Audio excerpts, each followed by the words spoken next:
That's right, John. If you thought Superman only existed in the comic books, you might want to think again. Senior David Weir pushes the limits and does it all. He's a full-time student, he's a firefighter at Corvallis Fire Department, and he's also a member of the OSU rowing team. I met up with David earlier to find out how it all began. I started rowing in high school. I played football and I wrestled, and I got injured one day in football. And the only sport that the doctors would clear me for was rowing. And I had an uncle who was a coach out at Lake Natoma in California. And he asked me to come out and try to practice, and ever since I've been rowing. It's been 7 years now. So.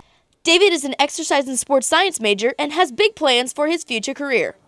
After college, I have a couple of choices. I've been a firefighter for a couple of years, and coaching is another one of the things I like to get into after rowing for so long. And exercise sports science covers all of the grounds between physiology and the anatomy portions of that. And luckily also it covers a lot of the paramedic prerequisites I'd need to be a firefighter after that. So between firefighting and coaching, I'm pretty well off with my major. Most students pay for college by taking out a loan, but not Weir. Firefighting was his calling. However, as time passed, it became much more than just a way to pay the bills. I became a firefighter. I had a neighbor who was a fire chief in California, and he told me that if I became a firefighter with him over the summers, I could pay off all of my college debt. If helping people wasn't already enough, David took it a step further, living at the fire station for 3 years and literally being on shift 24 hours a day. Living in a station is noisy and busy. It's the way we work the shift is it's 24 hours on and 48 hours off. But when you're living in a station, you never really get the quiet time. You're always trying to help out with the guys as best as you can. Whenever they get a call, if you're there, you try to go with them and make sure that they have all the helping hands they need.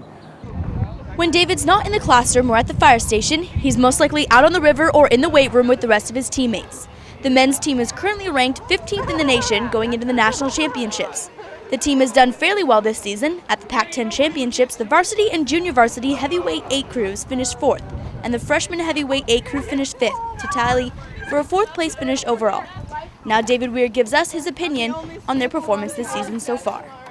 I think so far this season we've done pretty well. I think that we still have another level we can get to, and that we still have one big shot left at the national championships. We earned a bid last weekend, and they're going to be down in Sacramento 2 weeks from now. And that we have a chance to really show up and surprise some people that don't really count on us showing up. So we're excited, really excited to go out there.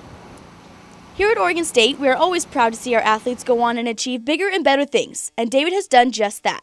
Last summer, he traveled to Philadelphia, Pennsylvania to the trials and earned a slot on the U.S. national team in the U-23 heavyweight Coxed 4 boat. Overall the experience was a lot of fun. Getting to train with those guys from some of the best guys in the country, and just day in and day out, being at a higher level, just kind of being at the collegiate level, and then there is no professional rowing. So being at the national level or being at the world level is kind of the last big step you can take, and it's pretty demanding. So it was a lot of fun to get out every day and to work that hard. Reporting from the banks of the Willamette River, I'm Haley Watson for the Beaver Sports Show.